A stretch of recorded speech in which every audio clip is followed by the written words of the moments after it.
dele. E nós terminávamos outro bloco justamente entrando dentro dessa experiência, né? Depois de toda essa caminhada até a consagração, Deus veio suscitando seu coração, escrever a história da sua vida, mas de uma forma romântica, mas ao mesmo tempo pé no chão, né? Como que foi isso, Zé? Como que foi essa experiência, essa inspiração? Como é que Deus tocou isso no seu coração para pôr todas essas linhas escritas? Porque algumas dá para entender que você escreve com máquinas. Muito bem. Tem um pouco da minha história aí, mas também tem um pouco da história dos filhos de Betânia. Veja bem, uma das missões do consagrado de Betânia, uma das dimensões da missão do consagrado, digamos assim, é ouvir o filho.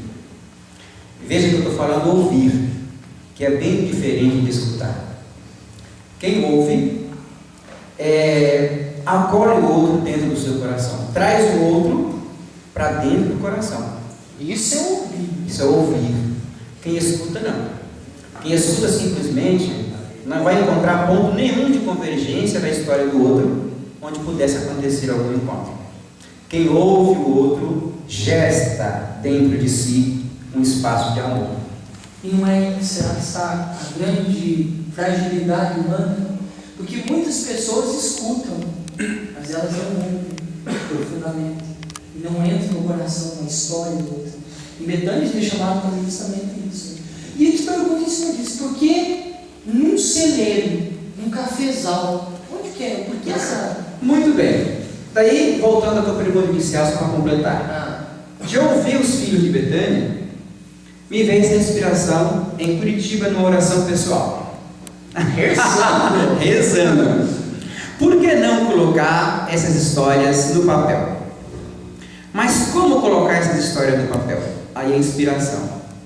Como eu já trabalhei na Boia Fria, trabalhei colhendo café, né, no norte do Paraná. Tudo experiência de vida.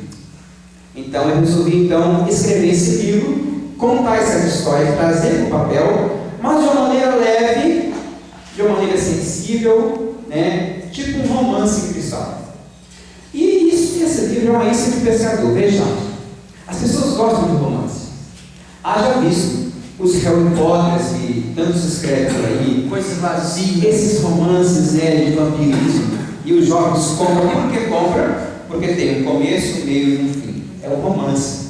Não traz nada de nada, nada de bom. Não traz nada, não traz nada, mas é um romance, é uma história. E as pessoas gostam.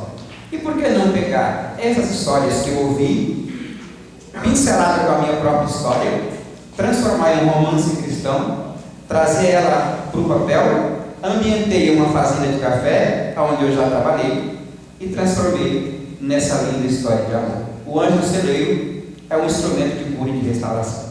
Que coisa mais linda. Uma pessoa perguntou assim: esse é o terceiro programa, sabia que você está fazendo história? Isso aqui é história. Terceiro encontro que nós fazemos. Não deu nem nome ainda, porque estão esperando eu suscitar. E uma pessoa que me perguntou: mas por que fazer esse programa? Por que não deixa inventar isso agora? Eu dizia para ela justamente isso. Se abre na internet, se abre na televisão hoje, você vê tantas coisa vazia, oca, que não tem sentido, que não muda a vida das pessoas. Eu falei assim: por que não fazermos algo para que transforme a vida da pessoa, que seja um canal de cura e restauração? Esse programa tem esse objetivo, de chegar ao coração de todas as pessoas para levar algo que possa fazer com que a pessoa se encontre com ela mesma. E eu tenho certeza que nesse livro está justamente isso, que a pessoa ela vai entrando na história também, ela se identifica com o Rafael, com o padre, né? O menino está lá, mas fala justamente sobre essa escuta. Muitas pessoas têm mandado e-mails para mim, lá do Ceará, de Rondônia, de diferentes regiões do Brasil, falando exatamente do livro, para eles se identificaram com alguns personagens, né? Algumas choraram, se emocionaram pela narrativa, porque a narrativa, a característica da narrativa é a simplicidade. Você vê que é um livro muito simples. A pessoa culta vai entender, a pessoa menos culta vai entender, porque ela prima pela simplicidade, porque nós betaninos somos simples, né? Conosco não tem nada de muito complicado, não.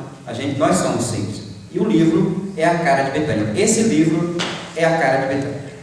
Então está aqui, insisto, adquire esse livro, depois você vai ver no rodapé aí, como diz o nosso compadre paulista, vai estar no rodapé aí como você vai conseguir adquirir esse livro. Você deve ter esse livro, porque é um caminho, como o Zé bem disse, um rastro de cura na sua vida. Mas eu queria deixar esse momento também para que os filhos entrevistassem, se você fizesse umas perguntas em cima dessa história de vida, em cima do livro. Quem é dos nossos filhos queridos vai perguntar? Vai lá, dá uma salva de palmas. Meu nome é Dimas. Oi, José. Tudo bem, negão? Primeiro eu quero parabenizar você pelo livro e que você vai trazer muitos coraçõezinhos, inclusive do telespectador, para Deus. É a frase dele, é a marca. Muito bem. Ô José, a pergunta é a seguinte: você fez 2 itinerários. O primeiro itinerário de dor, sacrifício, você perdeu o rumo, perdeu a direção, perdeu o objetivo, perdeu o sentido da vida. E o encontrou, vindo para Betânia, encontrou o sentido da vida, está vivendo a restauração, continua no processo de restauração, encontrou essa vida plena, está vivendo. Agora eu gostaria, você falou desses 2 caminhos, 2 itinerários que você viveu, gostaria que você falasse dos seus sonhos, dos seus objetivos, das suas metas, dos seus projetos futuros, para nossos filhos, para nós, para cada um de nós, para que nós gostaríamos de saber dos seus sonhos, agora que você está vivendo a vida plena. Viu? Eles são profundos. Cadê os sonhos? Muito bem, eu não paro de sonhar. Eu sou um sonhador.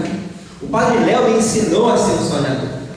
Ele é que mais gostava, né? Ele é uma das coisas que ele mais gostava. Levantar, gente. Sim, ele dizia sonhe alto, ele falava, né? Sonhe alto, não sonhe, falava sonhe homem medíocre, sonhe medíocre, homem medíocre. Dimas, meu sonho é ser um escritor reconhecido.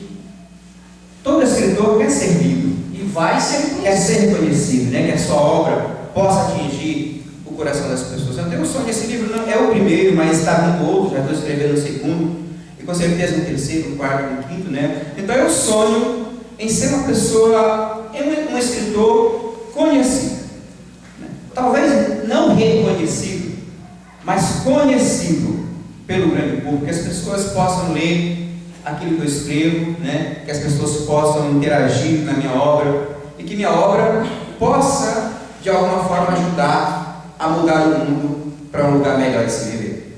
Então é um sonho meu, um sonho em ser um escritor conhecido. Que beleza, dá um salto de palmas. Na